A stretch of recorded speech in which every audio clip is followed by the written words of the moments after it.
My name is Kevin Ferreira, and I'll be talking to you today about the program that I decided to create called Hoopin' for Hope. As a little bit of background information, I am now, I guess you would say, a retired basketball player. I played 4 years college basketball at both the Division I and the Division II level. One of the main reasons why I wanted to create this program was because during my process of trying to figure out where my home was going to be, I realized that there are a lot of things that kids don't know and how hard it is to get noticed to colleges and to be able to obtain of getting a scholarship at a prestige university. Starting off, I'm going to talk to you about my event. My event is a women's basketball showcase. Hoopin' for Hope is an all-women's basketball showcase created to promote unsigned juniors and senior high school basketball players.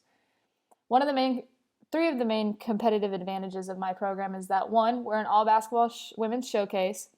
We're here to only promote unsigned seniors and juniors. And also at the end of all this, I would like to talk to all the young women about mental health and how important that is as being a college athlete. Some basic information. I decided to hold this showcase in my home area of Frisco, Texas, at the Frisco Fieldhouse. Frisco Fieldhouse is a great place for me to hold this off because of everything that it offers in one little building. I guess it's not little; it's actually quite big. The address is posted here. It's 6155 Sports Village Road, Frisco, Texas. Again, just telling you again, unsigned junior women and senior class, and I'm going to hold this on May 30th and 31st. This actually falls perfectly in between all the deadlines for coaches because there's going to be dead periods that college coaches cannot come to watch or talk to players, and so this actually will fall directly in the middle of whenever coaches really recruit the hardest. I have two main competitors in the state of Texas, and that's the Great American Shootout.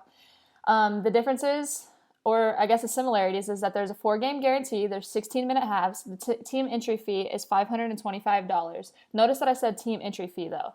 Heart of Texas is 4-game guarantee, and it's for 8th to 12th grade girls only, and the entry fees are $325 per person.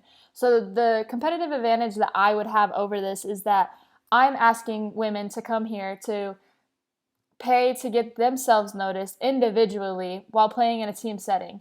Um, Basically, whenever you come up for Hoopin' for Hope, we're just looking for you to promote yourself, for you to play with a great team spirit, great attitude, for you to be willing to go above and beyond and play in front of people that you don't know.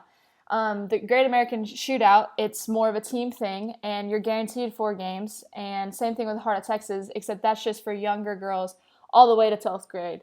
And also, college coaches they are invited to this to come watch, but sometimes coaches just usually won't come for a showcase that's for 8th to 12th grade girls only, or for team settings because that's usually an AAU thing.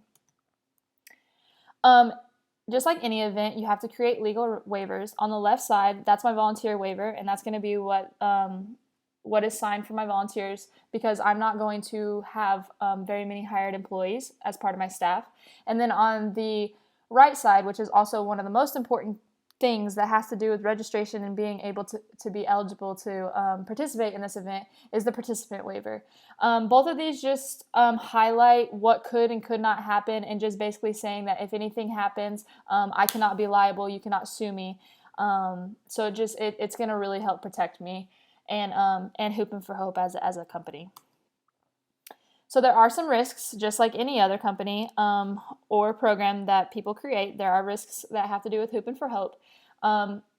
Injury, it is a medium risk because of the fact that basketball is a contact sport. So granted, you don't ever want to think that you're going to get hurt, but it's probably more than likely going to happen at some time or another during your career. Same thing with concussion. Concussions have been such a huge role in basketball and in any contact sports really, and I understand that is also a medium risk because it's a contact sport. Funding is going to be it's still going to be a risk, but it's going to be a low risk because of the fact that if there's things that I think I need and that my budget doesn't go around, I can always rent less courts and equipment as the starting years, because again, this is whenever I'm just starting it. So if I can just start off small, then eventually we can get off big whenever I have more funding. Lack of equipment, same thing. it's going to be very crucial that me and my staff, we stay focused on what is actually necessary to run a smooth sailing event, and not just like, oh, hey, let's just do this and let's add this onto it. Like, it'll look really good, because if it doesn't fall within the budget, then at the end of the day, we would be making less money, because we would still have to be paying back a lot of our bills. And that is just not something that's not Spartan business, and that's not something that I would want to do. Next up, this is one of my maps. This is going to be my spectator map, actually. It's going to be posted on the outside of the doors and on each corner, so in case people need direction on where to go. As you can see, the courts are all labeled out, and you can see on the right side there is a key that basically says exactly how everything is going to be set up. And this is also going to help out staff set everything up according to how the map is, because the map has been created to make sure that there is enough space and efficient seating and smooth sailing for this program and for games to run smoothly. Next, this is a bird's eye view of what the place looks like. It shows that Sports Village Road is up there at the top, and it shows where the entry is to get into there. And the green cars are labeled for the athlete and the spectator parking, and then the smaller parking lot is actually going to be for the staff parking, because that'll be able to get them in through the back doors and not have to worry about the crowd of check-ins and all that type of stuff. Next out, we're going to talk about the event timeline. Just like any other event that has to be ran, we have to have a timeline. You have to be neat and organized. At 9 a.m., I'm going to ask my event staff to arrive, and that is whenever I'm going to ask that the concession stand is getting started. Waters are poured in coolers, Gatorades are poured in the coolers as well. We have the coolers for the benches and the cups already there for the athletes, so that we can prevent dehydration. Scoreboard tables are going to be set up. Registration and check-in has to be set up and neatly organized. And obviously the medical training staff needs to be able to set up their training room, so that any athletes that need treatment beforehand can go ahead and get it. At 11 a.m., we're going to go ahead, at 10 a.m., we're going to ask that the athletes actually end up arriving. At that time, they can kind of get acclimated with the environment, start seeing what everything is going to see where everything is going to be, and also check-in is going to be starting at 10 a.m. too. We're asking everybody to get there obviously at least 15 minutes before 10 a.m. because early registration will have a priority over a lot of people, and that it'll just help everything just kind of run faster and smoother. At 11 a.m. we're going to post the tournament teams and the pools that'll be posted, and then at 11:30 we're going to go ahead and start playing some basketball. The games will continue from about 11:30 to 6 p.m. And then on the second day from 6 p.m. to 7:15 p.m., we're going to go ahead and host our mental health seminar. We're going to ask athletes who have battled mental health, who have both played at any level of their career, and just basically talk to them and talk to these young ladies about the risks and the things that they're going to face and ways to cope with it, and also give a list of people that are going to be on campus that they can seek help with whenever the going gets tough.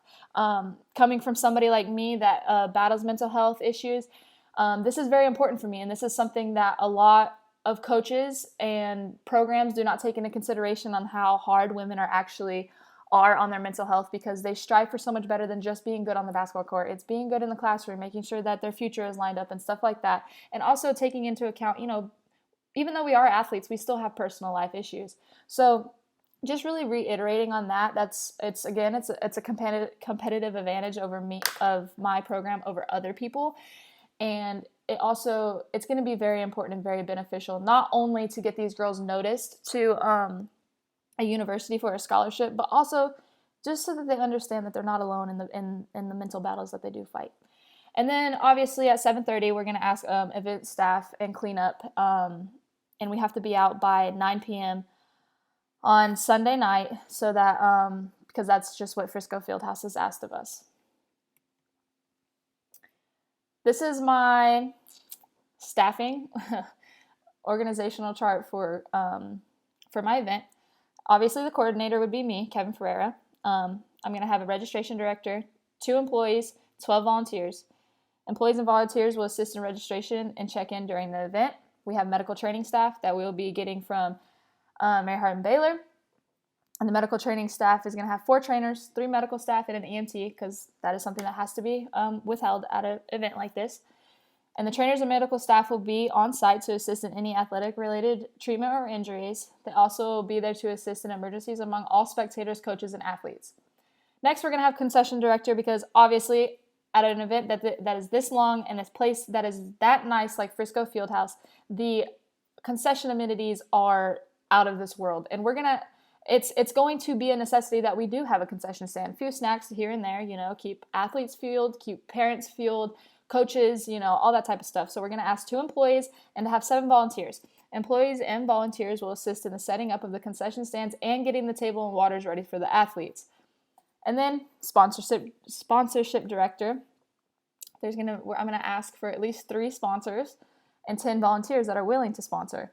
Sponsor and volunteers will assist in setting up sponsor tables and the banners around the gym. It's going to be very important. I'm asking people to help sponsor me. And it's going to be it's not going to be a one-way street. We both have to give it our all. And so if I'm asking people to sponsor me, it's going to be very important that I also promote their businesses and their services as well as they're helping me out. For any event, especially nowadays, our world revolves around social media. So this is going to be the landscape banner that's going to be posted on websites, and it's going to be actually listed on Pro Skills basketball website, All-American Showcase website, and Frisco Fieldhouse website. The reason I chose these is because Pro Skill basketball and All-American Showcases is where majority of these showcases are listed and advertised extremely hard. Frisco Fieldhouse website will also have the event listed since it's going to be held there. It just makes sense for it to be posted there. If people Google, hey, what's Frisco Fieldhouse, they're going to be able to see that, oh, okay, Hoopin' for Hope is going to be here on May 30th and 31st. And the fees to get my daughter to play in this is only $150 for early registration and $220 for normal registration. My call to action, obviously, is early registration. Visit hoopinforhope.com. This is going to be the social media ad that's about to be posted on Instagram and Twitter. This is going to be very beneficial because younger generations, and most likely those basketball players that are unsigned, are usually just scrolling through the feed, and they're going to be looking for an opportunity to get a scholarship and an opportunity of a lifetime. So call to action still is early registration. Visit hoopinforhope.com. I'm also going to go ahead and market this in a magazine ad. And this is going to be posted in the Frisco, Texas Town newspapers and also in the Texas ISD newsletters. This is going to be posted in the Champion NCAA magazine because that is where I'm going to be able to draw college coaches' awareness and really just like grabbing their attention, like being like, hey, yeah, like not only is Frisco Fieldhouse like a great place to be, it's a great basketball atmosphere, but also this is going to be beneficial for me to go ahead and finish up my roster and see what's out there. Call to action, early registration, visit hoopinforhope.com, and also all college coaches are invited. This is my marketing flyer that'll be posted around Frisco and be sent out. These flyers are going to be sent out to through email newsletters and also lettered form to all college coaches. Frisco, Texas will have these posted around their town and throughout the field house. Call to action still stays the same, early registration. Visit hoopinforhope.com, and all college coaches are invited. My biggest sponsor that I'm going to ask is Academy Sports and Outdoors. And if you are from Texas, you understand that Academy Sports and Outdoors is the absolute athlete world. Everybody dies to be there. Academy actually does a lot of sponsorships for a lot of outdoor activities, outdoor events like fishing, hunting, tournaments like that. They also do a lot of softball tournaments around here in Texas too. So for a total, I'm going to be asking $1,500. The logo will be on the back of the jerseys and the brochures, and it's actually their Academy logo is actually going to be the largest on the jerseys, and obviously it'll be on the brochure, and it'll be on my staff's t-shirts. They'll be receiving a 3x5 banner hanging on all 6 ends of the courts and on the score table, and they're allowed to bring a sponsorship table that is approximately 12 by 12 to the gym to promote their company. The logo is also going to be placed on our website, and we're also going to be thanking them at the announcement that is presented to our sponsor during the mental health seminar. I mean, at the end of the mental health seminar and during also the accolades ceremony. Hampton Inn is going to be a place that we're going to sponsor. I mean, we're going to promote very hard because of the fact that it is close to the Frisco Fieldhouse, and more than likely Frisco usually does business with Hampton Inn. That is usually who they really push and promote for their athletes to go ahead and get their stay suites from. So this is going to be the official hotel sponsor for our guests. Their logo is going to be on the brochure. It'll also be on the t-shirts for the staff. Their logo will be on the Hoopin' for Hope website, and the athletes and parents are going to be directed to the Hampton Inn website upon completion of registration for Hoop and Hope. And then obviously they still will be getting thanked at the end of our mental health ceremony and during the accolade presentation. Bahama Bucks. Bahama Bucks is the best shaved ice around, but it is a big deal in Texas and in the Frisco area. So total of $500, logo on brochures, logo on staff's t-shirts, and they're gonna be receiving 2 3x5 banners located at the concession area and the registration table. Bahama Bucks is just a product that that can be sold at a concessions area, so that is also another plus in why I chose for this to be a sponsor. And it's also going to be on the Hoopin' for Hope website.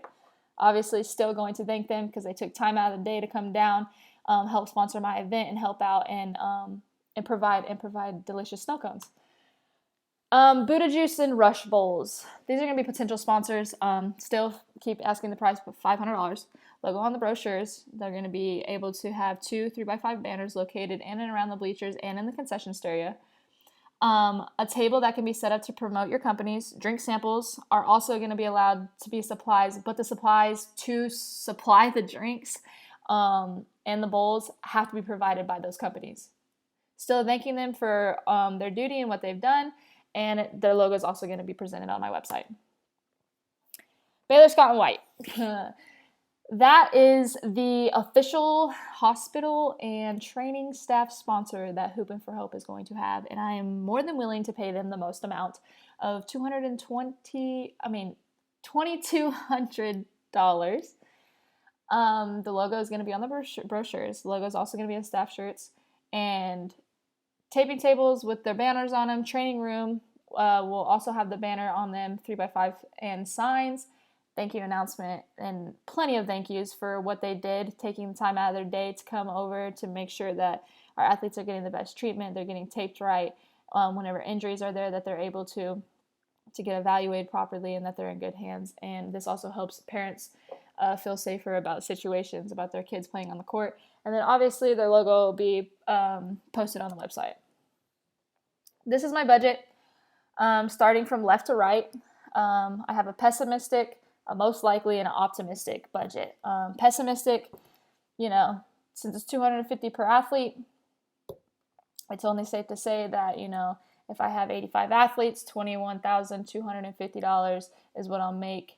I'll have to put close to $6,000 in sponsorships and $1,000 in concessions.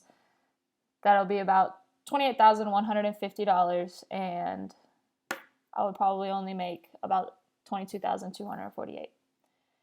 I'm mainly going to focus on at least getting 150 athletes, most likely. I would love to get 250, but those numbers for the most likely amount of athletes, that looks very eye-appealing, especially for a first-year event that is getting started. So we're going to be looking at, the income tax expense is going to be $7,448. The net income before the taxes is going to be $39,252, which I really like that number. And then the total operating income is going to be $46,700. So you gotta be willing to make sacrifices and to understand that if you want to run a great event, you have to be willing to put in the money and the hard work and sweat and tears. That was my slideshow and my presentation. I have a lot of hope for what Hoopin' for Hope can bring. I think it's a very great program, and I really appreciate you listening to my presentation, and hope all is well. Thank you.